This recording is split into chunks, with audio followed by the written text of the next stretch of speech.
ठाणे शहरात वटपौर्णिमेचा सण मोठ्या उत्साहात साजरा करण्यात आला। शहरातील विविध मंदिरांमध्ये आणि वटवृक्षांजवळ महिलांनी एकत्र येऊन या सणाचे पारंपरिक विधी पार पाडले।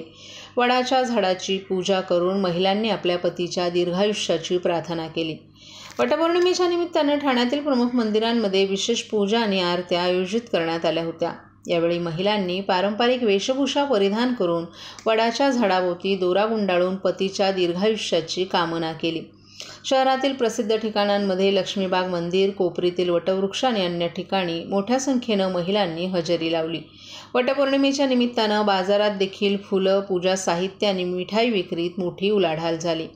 ठाणे महानगरपालिकेनं या सणाच्या निमित्तानं स्वच्छता आणि सुरक्षिततेच्या दृष्टीनं विशेष उपाययोजना केल्या होत्या। महिलांच्या सोयीसाठी विविध ठिकाणी पाणी आणि अन्य सुविधाही उपलब्ध करून दिल्या होत्या। वटपौर्णिमेच्या सणामुळे ठाणे शहरात एक वेगळाच उत्साह माहोल निर्माण झाला। महिलांच्या या उत्साहामुळे ठाण्यातील सामाजिक वातावरण अधिक सुसंस्कृत आणि संपन्न झाल्याचं दिसून आलं।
दरवर्षी 21 जून रोजी जगभरात जागतिक योग दिवस साजरा केला जातो। या दिवसाचं खास महत्त्व आहे। दरवर्षी हा दिवस साजरा करण्यासाठी एक विशेष थीम देखील असते।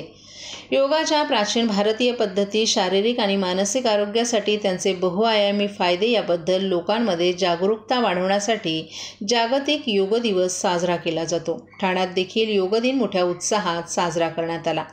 यावेळी ठाण्यातील कॅसल मिल येथील अंबिका योग कुटीर येथे तसंच ढोकाळी येथील इंडोर स्टेडियम येथे संस्कार सेवाभावी संस्थेच्या वतीने आयोजित योग शिबिरात नागरिकांसमवेत आमदार संजय केळकर यांनी सहभाग घेत योगा केला।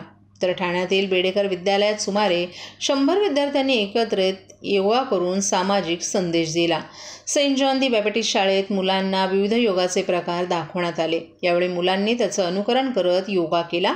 यावेळी शाळेचे मुख्याध्यापक थॉमसन केनी यांनी मुलांना दररोज योगा केल्यानं आपण निरोगी आणि स्वस्थ राहतो, त्यामुळे योगा नित्यनेमाने करा असं मार्गदर्शन केलं।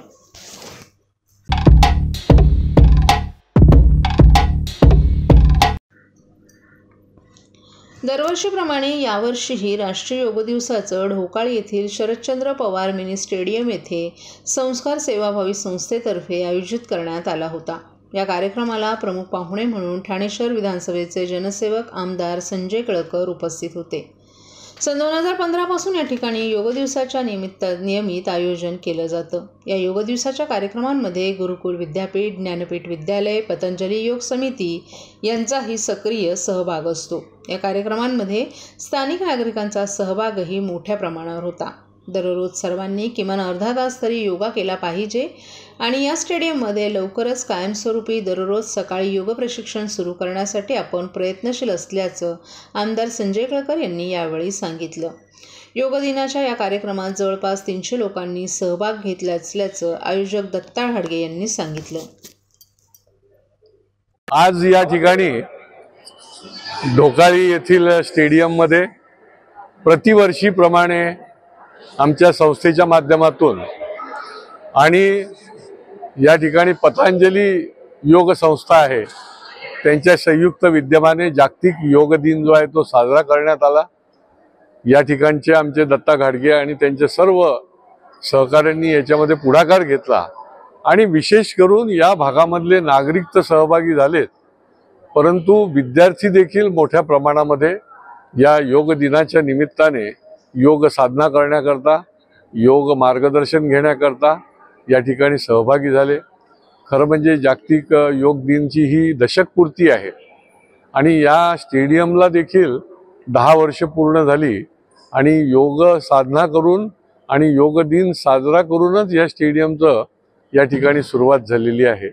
मला असं वाटतं की लहानापासून मोठ्यापर्यंत प्रत्येकाने ही योग साधना केली पाहिजे, केवळ जागतिक योग दिनाच्या निमित्ताने नाही तर दैनंदिन सकाळी काही वेळ जो आहे तो या आपल्या शरीराकरता, बुद्धीकरता, मनाकरता दिला पाहिजे। आणि हाच संदेश जो आहे तो मोदीजींच्या मनामध्ये होता आणि म्हणून त्यांनी या जागतिक योग दिन जो आहे तो 21 जूनचा 10 वर्षापूर्वी संकल्प केला आणि त्याला मान्यता मिळाली।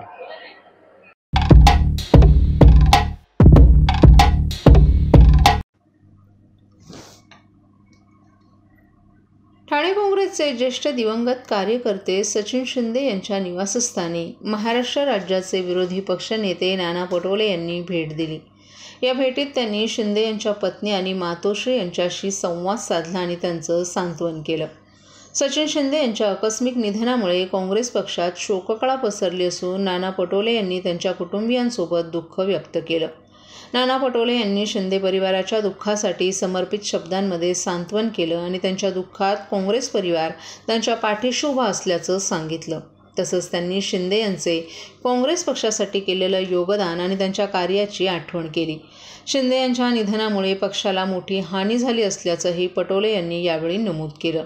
ही भेट शिंदे परिवारासाठी भावनिक ठरली असून त्यांना या दुःखद प्रसंगी आधार मिळाला। सचिन शिंदे यांच्या कार्याची आठवण ठेवून त्यांच्या विचारांना पुढे नेण्याचा संकल्प काँग्रेस पक्षाच्या कार्यकर्त्यांनी यावेळी केला।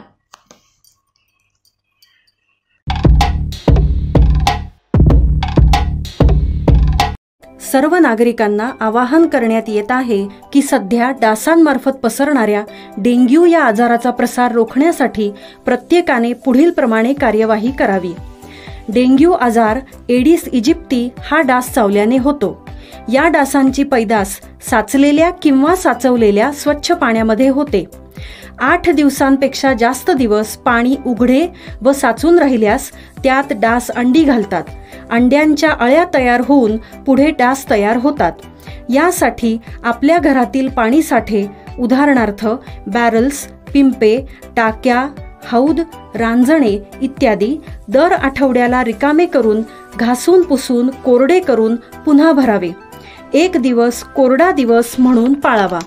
पाणी साठ्यांना घट्ट झाकणे बसवावीत किंवा जुनी साडी, चादर, धोतर यांनी बांधून झाकून ठेवावीत, म्हणजे डास त्यात जाऊन अंडी घालणार नाहीत।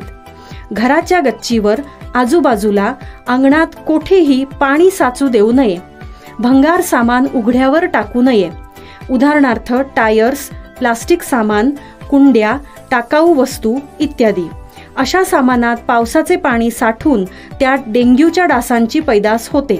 घरातील कूलर्स, फ्रीजच्या पाठीमागील ट्रे हे देखील वेळोवेळी कोरडे करावेत। लक्षात ठेवा, नुसत्या फवारणीने डास घनता कमी होत नाही, तर त्यासाठी डास पैदास ठिकाणे नष्ट करणे ही आपल्या सर्वांची जबाबदारी आहे।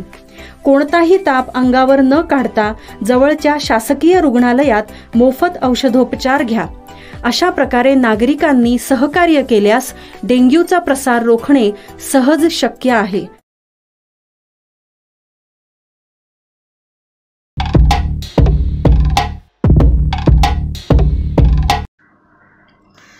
लोकसभा निवडणुकीत महाविकास आघाडीच्या पराभवाचा वचपा कोकण पदवीधर मतदारसंघात विजय मिळवून काढू असे सांगत काँग्रेसचे प्रदेशाध्यक्ष नाना पटोले यांनी IPS, IAS आणि इंजिनिअरिंगच्या बदल्यांमधील भ्रष्टाचाराबद्दल भाजप शिंदे सरकारला येत्या अधिवेशनात जाब विचारला जाणार असल्याचं सांगितले। कोकण पदवीधर मतदारसंघाचे काँग्रेसचे उमेदवार रमेश केर यांच्या प्रचारासाठी गुरुवारी NKT महाविद्यालयाच्या सभागृहात महाविकास आघाडीच्या कार्यकर्त्यांचा मेळावा संपन्न झाला। या मेळाव्यात कार्यकर्त्यांना मार्गदर्शन करताना काँग्रेसचे प्रदेशाध्यक्ष नाना पटोले यांनी केंद्र आणि राज्य सरकारच्या शेतकरी, सामान्य जनता, सुशिक्षित तरुणविरोधी भूमिकांवर टीकास्त्र सोडलं. लोकसभा निवडणुकीतील महाविकास आघाडीच्या यशामुळे संविधानानं दिलेले व्यक्ती स्वातंत्र्य आता अबाधित राहिलं. प्रगत राष्ट्रानं EVM मशीनवर निवडणूक घेणं बंद केलं असून भारतातही बॅलेट पेपरवर मतदान घ्यायला हवं. कोकण पदवीधराची निवडणूक बॅलेटवर असल्यानं सगळ्यांची कसोटी लागली आहे. धनशक्ती विरुद्ध जनशक्तीची ही लढाई आहे. अन्यथा राजन विचारे आणि विनायक राऊत हे पडले नसते. सर्वात मोठा जिल्हा असलेल्या ठाण्यातून विजय निश्चित होणार असून सगळ्यांनी एकजुटीनं कामाला लावून महायुतीचा फुगा फोडू असं आवाहनही पटोले यांनी यावेळी केलं. तसंच मणिपूर दंगल, बलात्कार, पेपरफुटी रोखण्यास अपयशी ठरलेले पंतप्रधान मोदी यांनी गाजापट्टीतील युद्ध थांबवल्याच्या बातम्या मारल्या जात आहेत असं सांगत पटोलेंनी पंतप्रधानांवर निशाणा साधला. पोलीस आणि प्रशासनाचा धाक नसल्यानं वसईसारख्या घटना घडत असून राज्य सरकार सर्व आघाड्यांवर अपयशी ठरले. येत्या अधिवेशनात त्यांना जाब विचारला जाणार असल्याचंही पटोले यांनी यावेळी सांगितलं. भयानक आहे. महाराष्ट्रामध्ये या अधिवेशनामध्ये आम्ही जे काही मुद्दे उपस्थित करणार आहोत, या सरकारचं हे भ्रष्टाचारात बडबडलेलं कसं आहे. मग IASच्या बदल्या असतील, IPSच्या बदल्या असतील, इंजिनियरांच्या बदल्या असतील, त्याचा रेट आता जे जाहीरपणे सांगितला जातो आहे, योजनाच्या नावाने कसं जनतेचे पैसे लुटले जातात त्याचे सगळे पुराव्यासहित आहे. गरिबाच्या योजना असतील, शेतकऱ्यांच्या योजना असतील, ज्या काही योजना राबवल्या जातात महाराष्ट्रामध्ये, आदिवासीच्या नावानं असतील, शेड्यूल कास्टच्या नावानं असतील, या योजनांमध्ये ह्यांनी भ्रष्टाचार कसा त्याचे पुराव्यासहित आमच्याजवळ आहे. आणि म्हणून हे भ्रष्टाचारी सरकार राज्याला, जनतेला कसं लुटते आहे आणि हे कसं सरकार महाराष्ट्राला विकते आहे. राज्यातले उद्योग कसे त्यांनी गुजरातमध्ये पाठवले. आजच आपण पाहिलं की पुन्हा अडाणीला जागा फ्री फंडला देण्याचा त्यांनी निर्णय केलेला आहे वाकोल्याच्या. तर म्हणजे याचा अर्थ अडाणीसाठी केंद्र आणि राज्य सरकार काम करते आहे का, हाही प्रश्न आहे. तर लोकांना राहायला घरं नाही. पण ज्या पद्धतीनं लूटपाट जी चाललेली आहे, या सगळ्या लूटपाटचं आम्ही या अधिवेशनामध्ये सरकारला आरसा दाखवणार आहोत.